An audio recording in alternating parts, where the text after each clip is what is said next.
Hoy, Pilipinas! Good morning, Luzon, Visayas at Mindanao. Kinuyog! Kinuyog po ng mga dilawan. Partikular po ni Senator Risa Ontiveros at ni Senator Coco Pimentel, si Vice Presidente Sara Duterte. Paano ba naman? Hindi magandang biro, ka-coffee, itong pagde-designate ni Sara Duterte sa sarili niya, ha? Bilang designated survivor. Kasi ano ibig sabihin mo dyan? Ano yung bantayan? Sasabog ba yung ano dyan? House of Representatives at mauubos yung mga opisyal na yan? At siya lang ang maiiwan? Dahil yan ang ibig sabihin ng ano ng pagtatalaga ng designated survivor Ayan, kinuyog siya dyan, pinagtulungan siya. Yan, si Coco Pimentel, naglabas ng statement. Si Senator Risa Ontiveros, naglabas din po ng statement. At kinukuyog nila itong si Inday Sara Duterte. Hindi lang silang dalawa, ka-coffee, ha. Marami pa pong mga mambabatas hindi po nagugustuhan itong kinikilos ni Inday Sara Duterte. Ano ba kasi gusto mong palabasin dyan, di ba? Parang lately, parang nag-iiba si BP Inday Sara Duterte. Napapansin nyo ba? Parang may something. Anyari, di ba? Nakaraan, sabi niya, mga kapatid niya, tatakbo sa pagkasenador, pati tatay niya, tapos dininay ng tatay niya. Ngayon, ito na naman. Parang, joke ba to? Nagjo-joke ba? Pero, parang may something Kaya, nasa balita ng Politico.com, walang taste daw, Tasteless. Walang taste.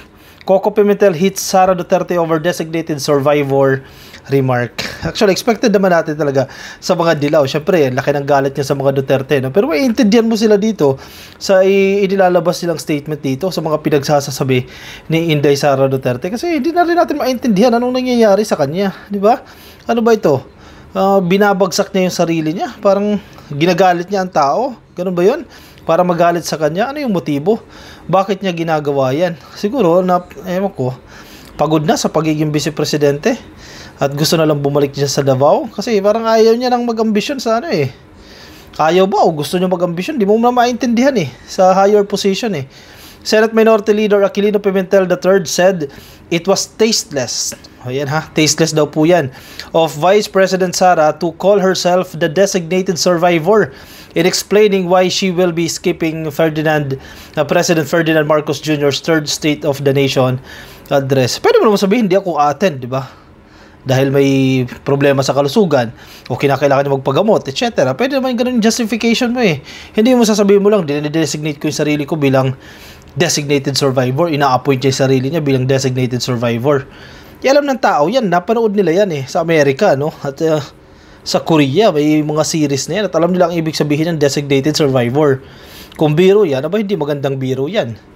When asked by media why she is not attending the upcoming State of the Nation address, Duterte said she is appointing herself a designated survivor, a reference to the Netflix political thriller where a cabinet secretary was catapulted to being U.S. president after a terrorist attack on the State of the Union address that killed everyone in the presidential line of succession.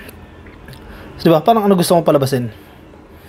Mangyayari din yan. Yung nangyari dun sa pelikula, mangyayari dyan sa July 22, dyan sa House of Representatives, sa mismong zona ng presidente. Kasi may pa-designated survivor ka Pimentel said her reference to a violent show is not a good joke to make in the context of skipping the upcoming zona.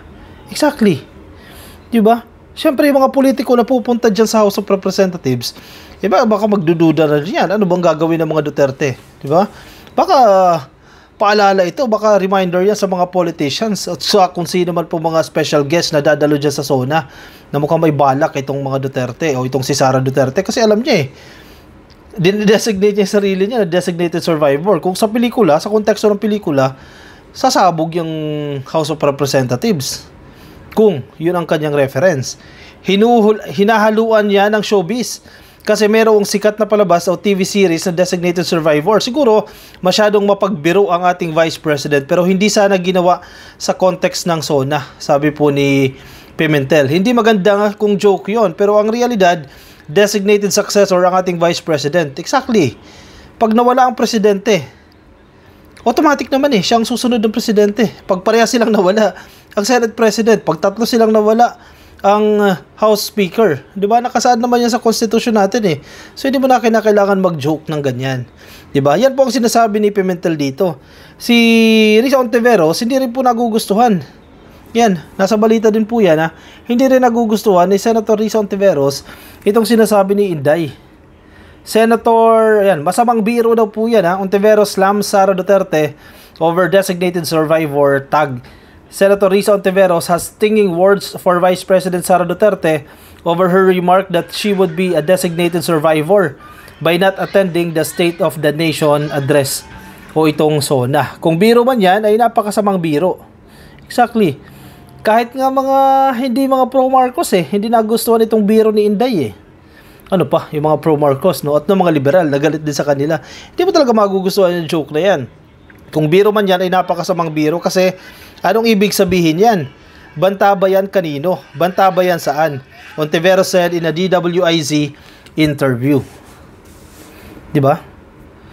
Siyempre, kung ikaw ay nag-handle ng security ng mga politiko, no, halimbawa ng presidente, SPG ka, no, at ng iba pa, mga matataas na tao pupunta dyan, mga diplomat yan So, kumbaga hint ito kung iti-take mo seriously itong sinasabi ni BP Inday Sara Duterte, tila nagbibigay siya ng hint na may masamang mangyayari dyan sa HOR. Paano kung totoong may mangyari? Diba? Di yari siya. Mananagot siya niya kung totoong may mangyari. Kasi bakit alam nyo na may mangyayari? Diba?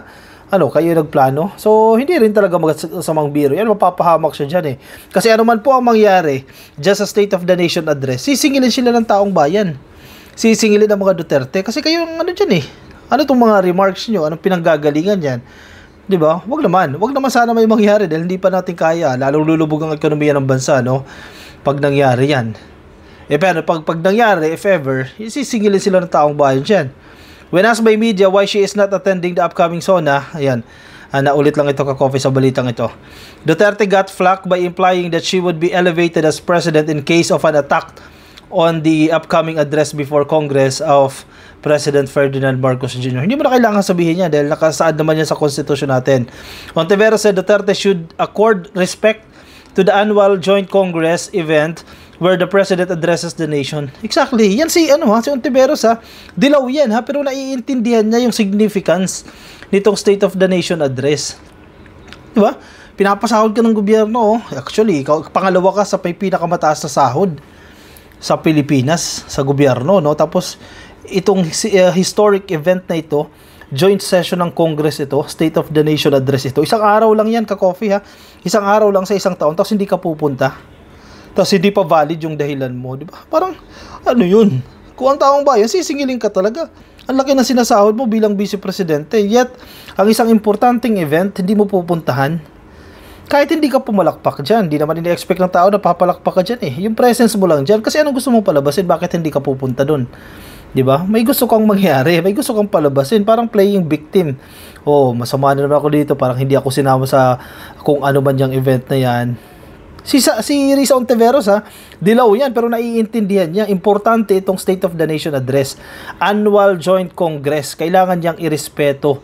Dapat siya magbigay ng respeto dito sa Annual Joint Congress. Bibihira, isang beses lang sa isang taon mangyayari yan. Sabi ni Hontiveros, and I quote, napaka-irresponsable, reckless statement ng isang pangalawang pangulo o pangalawang pinakamataas na opisyal ng ating bansa na dapat nagbibigay ng magandang halimbawa ng respeto sa kapwa na katrabaho niya sa gobyerno. Exactly.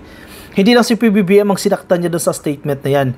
Mga senador, mga mambabatas, mga diplomat na pupunta ron at sa lahat ng mga bisita na pupunta dyan sa HOR, yun ang nasaktan din doon sa mga statement na binitiwan niya. Kasi parang pinapalabas mo dyan, may mangyayaring masama dyan sa HOR, di ba? Hindi lang si PBBM pinunterian nila dyan. Dapat nagbibigay siya ng magandang halimbawa ng respeto sa kapwa na katrabaho niya sa gobyerno at respeto sa isa sa pinakamahalagang gawain ng Kongreso taon-taon, sabi ni Senator Risa Hontiveros, unquote. Buti pa si Risa Hontiveros, naiintindihan niya yan, di ba? Pero itong si BP Inday Sara Duterte, hindi mo alam kung ano ba talaga, ma'am, anong plano mo talaga dyan, bakit nagkakaganyan yan, di ba? Ano gusto mo talagang mangyari? Hindi na siya maunawaan sa totoo lang ka-coffee. Parang lately, nag-iba talaga, parang umikot. Hindi ko alam kung Ano ba, may problema ba ito? May problema sa kalusugan? Bakit nagkakaganyan itong si Inday Sara Duterte? O nilalaro lang tayong taong bayan? Anong sa inyo dyan, ka-coffee? Comment ang inyong opinion, reaction dyan sa ating comment section para mabasa ng iba nating mga ka-coffee. Samantala kung nasa Facebook po kayo, pasuyo na lang ha. Please like and follow sa ating Facebook page. Kung nasa YouTube, please click yung subscribe at comment lang kayo dyan. At i-like lang po ang video na yan para sa inyong mga opinion at ang inyong mga reaction. Alright, ako magpapaalam muna sa inyo, ka-coffee. Maraming salamat po sa pagsama sa akin. Ingat po kayo ha. Nasaan man po kayong panig ng daigdig. Bye-bye!